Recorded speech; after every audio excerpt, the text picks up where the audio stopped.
സുജാതയും കുടുംബം വരികയാണ്. ഞങ്ങളുടെ സാന്നിധ്യം ഇവിടെ ഉണ്ടാവുന്നത് നല്ലതല്ലാന്ന് ഞങ്ങൾക്കറിയാം. ഏട്ടൻ പേടിക്കണ്ട. പേടിയൊന്നുമില്ലടാ.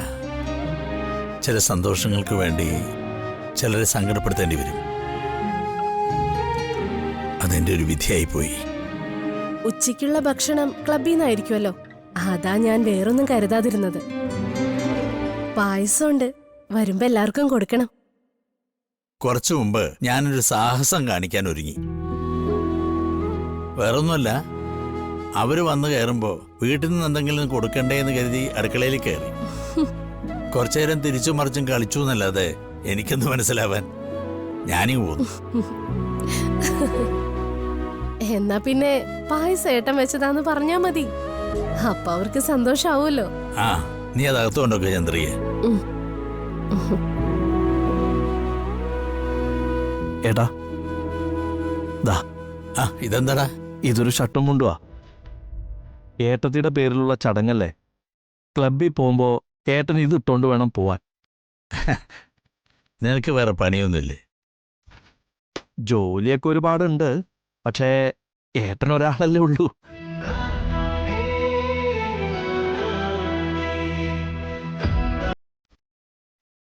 മറ്റുള്ളവരെ കാണിക്കാൻ വേണ്ടി അകന്നു നിൽക്കാം, പക്ഷേ ആര് വിചാരിച്ചാലും അടർത്താൻ പറ്റില്ലല്ലോ. എനിക്ക് എൻ്റെ ഏട്ടനെ മറക്കാൻ പറ്റില്ലല്ലോ.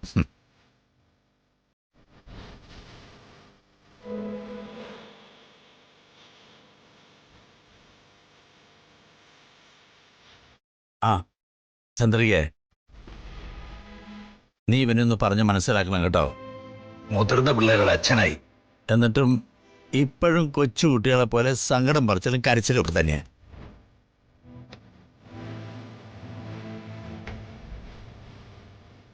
തലയിൽ എഴുതി വെച്ചിരിക്കുന്നത് എന്താണെന്ന് നമുക്കറിയില്ലല്ലോ. നാളെ ശ്രുതിക്കും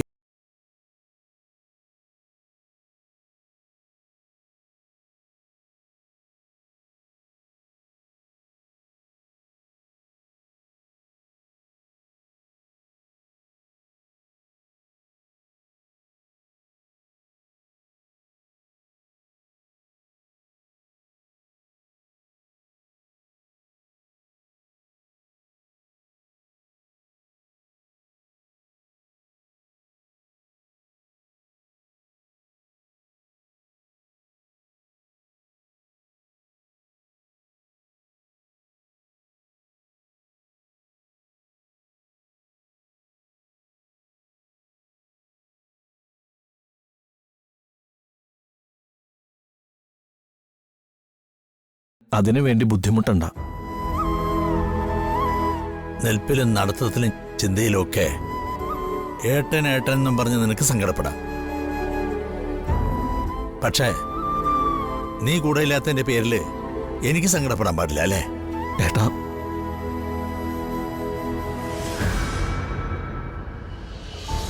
ഇനി സഞ്ചരിക്കാൻ അധികം ദൂരമൊന്നുമില്ല. ഇനി ബാക്കിയുള്ള ദൂരത്തില് അപ്പുറം ഇപ്പുറം നിൽക്കാൻ എല്ലാവരും ഉണ്ടാവണം. അത് നടക്കും.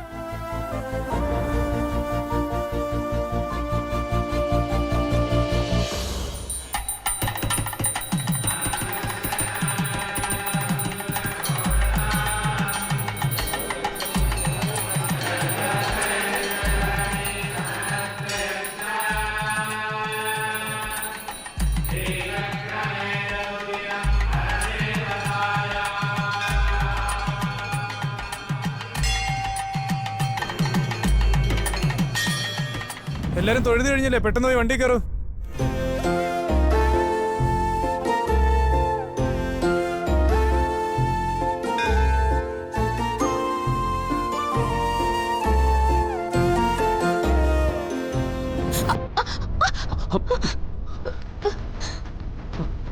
വീണേ,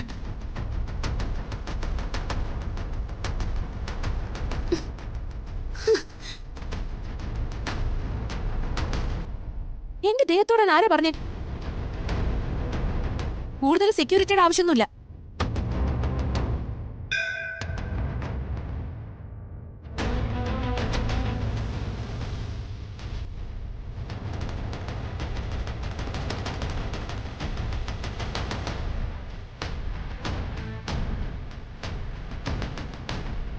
എന്നടാ ഹരി, തന്റെ ഭാര്യയല്ലേ? തൊടാൻ പാടുന്ന ഇവിടെ നിയമമല്ലുണ്ടോ? അല്ല, രാവിലെ ഞങ്ങൾ തമ്മിലൊന്ന് പിണങ്ങിയിരിക്കുക. ആ. കുട്ടികളുടെ പെരുമാറ്റം വീണയ്ക്ക് ആ. വിഷമം തീർക്കാൻ എന്തെങ്കിലും ഒന്ന് ചെയ്യണ്ടേ, അത്രേ ഉള്ളൂ. ആ ആ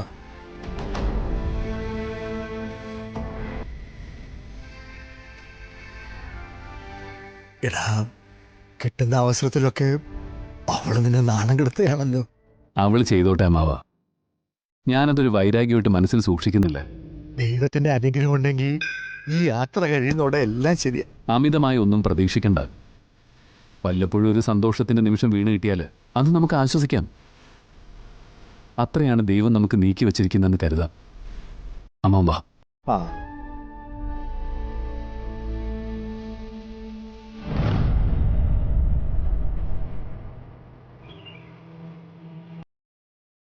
നീ കേറുന്നില്ലേ? കേറാൻ.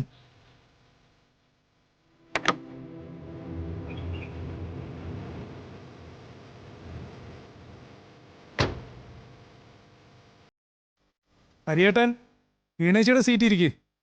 ഇവിടെ അച്ഛൻ ഇരുന്നോളൂ. അത് മോളെ, അച്ഛൻ ഇവിടെ ഇരിക്കുന്നുണ്ടോ? അമ്മാവനിരുന്നോളൂ, ഞാൻ ഇവരുടെ കൂടെ കൂടിക്കോളാം. അതാ രസം.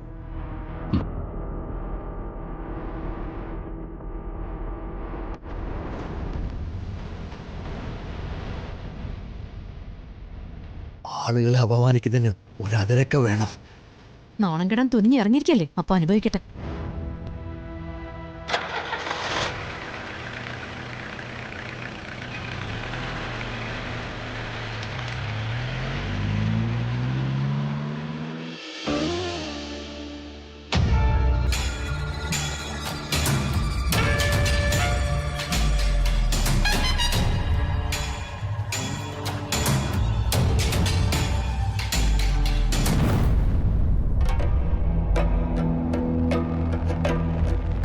ഏട്ടനെന്തോ ഒരു സന്തോഷമില്ലാത്തെ? ചേച്ചിയുടെ വീട്ടിൽ പോകുന്ന ഇഷ്ടമല്ലേ? ഇഷ്ടമൊക്കെ തന്നെയാടി. ഈ ഫംഗ്ഷൻ എനിക്ക് ഇഷ്ടപ്പെടാത്ത. ഏതോ ഒരു നാട്ടിലൊരു വായനശാല ഉദ്ഘാടനം ചെയ്യാൻ നമ്മളെന്തിനാ ഒരുങ്ങിയിറങ്ങുന്നത്? നിത്യേച്ചിയുടെ അമ്മയുടെ പേരിൽ അവാർഡ് കൊടുക്കുന്ന ഫംഗ്ഷൻ അല്ലേ? അപ്പൊ നമുക്ക് എല്ലാവർക്കും വേണ്ടപ്പെട്ട ഫംഗ്ഷൻ അല്ലേ? നിത്യയുടെ അച്ഛന് ഈ വയസ്സാങ്കാലത്ത് വേറെ പണിയൊന്നുമില്ല. ഏട്ടനൊന്നും മിണ്ടാതിരുന്നേ. എന്ത് പറഞ്ഞാലും അതിന്റെ ദോഷം കണ്ടുപിടിച്ചോളൂ.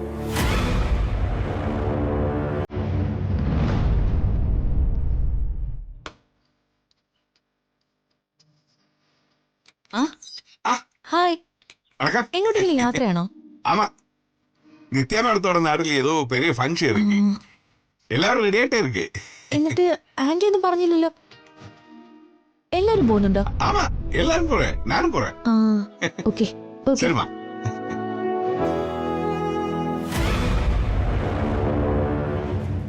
ഹായ് ജ്യോതി.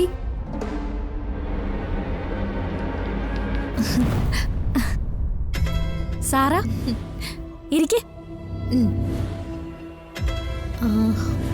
ജ്യോതി, നിത്യയുടെ നാട്ടിൽ എന്താ പ്രോഗ്രാം?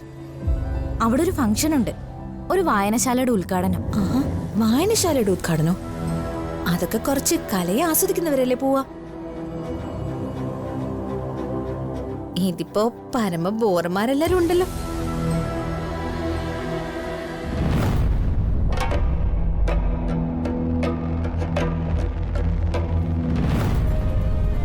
അല്ല, സാറുമോൾ ഇത് എപ്പോ വന്നു? ഇപ്പൊ വന്നേ ഉള്ളൂ ആന്റി.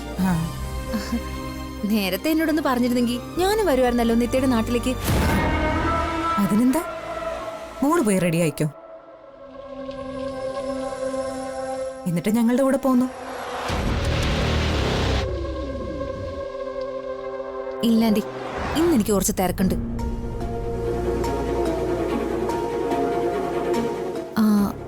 അല്ല, നിത്യ എവിടെ? മോളിപ്പോ വരും. പിന്നെ സാറാ, ഇന്നത്തെ അവിടുത്തെ ഫംഗ്ഷന് വേറൊരു പ്രത്യേകത കൂടിയുണ്ട്.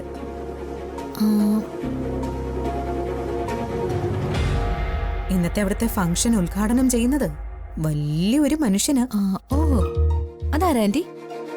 വലിയൊരു മനുഷ്യനെന്ന് പറഞ്ഞാ ഒരുപാട് കഴിവുകളുള്ള ഒരാളാ.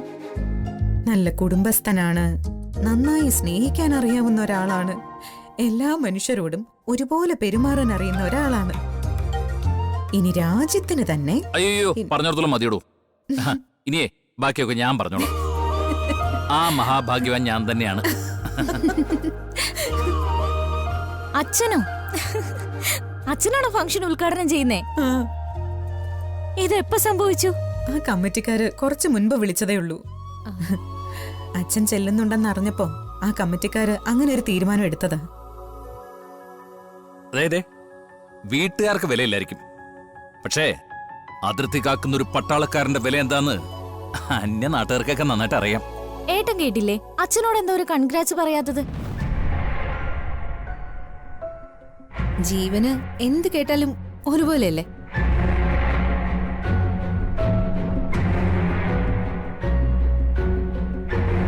Anyway uncle, congrats.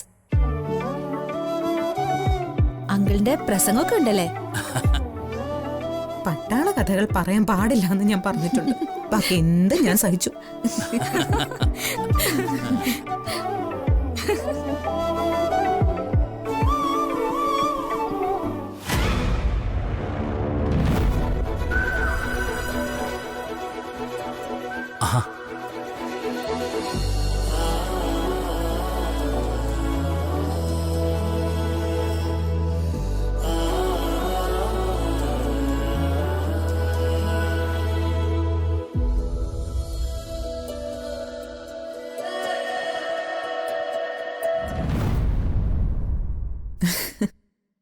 നിത്യ നല്ല സുന്ദരിയായിട്ടുണ്ടല്ലോ.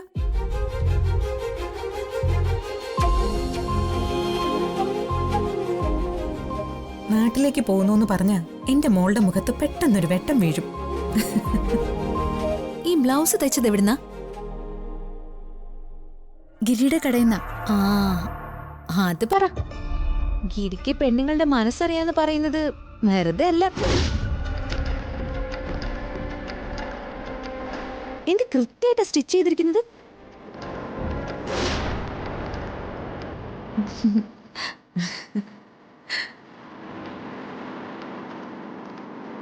ആ ബാക്ക് ഓപ്പൺ ആണല്ലോ. പുറകുവശം കാണട്ടെ.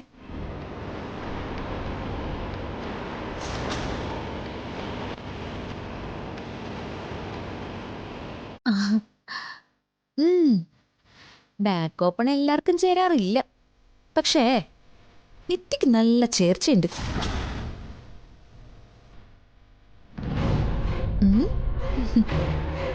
ഈ സ്റ്റിച്ചിങ് ജീവനാണെങ്കിൽ ഇഷ്ടമാ.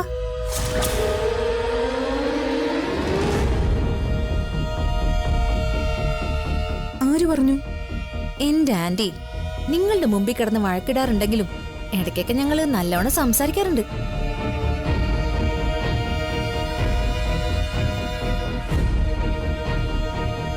അപ്പോ ജീവൻ ഇഷ്ടപ്പെട്ട ഫാഷനെ കുറിച്ചൊക്കെ ജീവൻ നല്ലോണം എന്നോട് പറഞ്ഞിട്ടുണ്ട്. അല്ല ജീവ?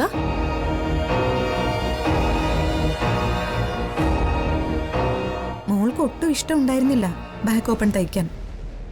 ഞാനാ പറഞ്ഞത് ഇത് മതിയെന്ന്.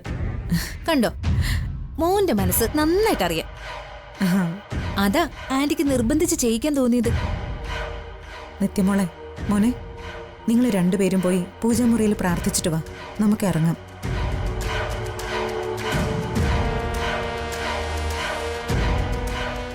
ചെല്ല. ശരി അമ്മേ.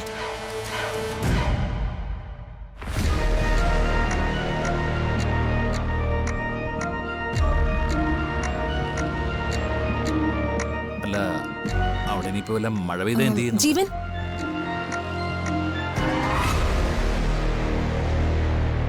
എന്താടി നിത്യ അങ്ങനെ ഡ്രസ്സ് തയ്ച്ചത് നിനക്കൊട്ടും ഇഷ്ടായില്ലെന്ന് എനിക്കറിയാം. മറ്റുള്ളവരുടെ വസ്ത്രധാരണം നോക്കിയാണല്ലോ നീ അവരെ വിലയിരുത്തുന്നത്. അപ്പോ നിത്യ ഇത്തരം വസ്ത്രങ്ങൾ ധരിച്ച് തന്നെ നിന്റെ കൂടെ വരണം. അപ്പോഴേ നിനക്ക് മനസ്സിലാവും വസ്ത്രത്തിലല്ല ഒരു പെണ്ണിന്റെ മനസ്സ്, അവളുടെ പെരുമാറ്റത്തിലാണെന്ന്. ചെല്ല്, ചെന്ന് തൊഴുതിട്ട് വാ.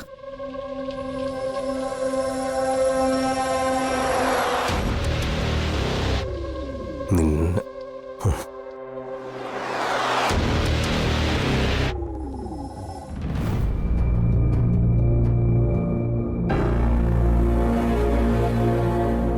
മോളെ രണ്ടാളും കൂടി ഒരു രഹസ്യം പറച്ചില്? ഹേയ് ഒന്നുമില്ല അങ്കിൾ. ആ ഉദ്ഘാടനം ചെയ്യാൻ പോകുന്ന അങ്കിളിന് ഒരു ജുബയൊക്കെ ആവായിരുന്നു കേട്ടോ. ഓ, അതിന്റെയൊക്കെ ആവശ്യമുണ്ടോ? ഉണ്ടോ സുജാതെ? അതിന്റെ ഒന്നും ആവശ്യമില്ല. ഇതൊന്നും ഇല്ലാതെ തന്നെ ഉദ്ഘാടകനാകാനുള്ള യോഗ്യത എന്റെ ഭർത്താവിനുണ്ട്.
കിടക്കുന്നത് കണ്ടില്ല.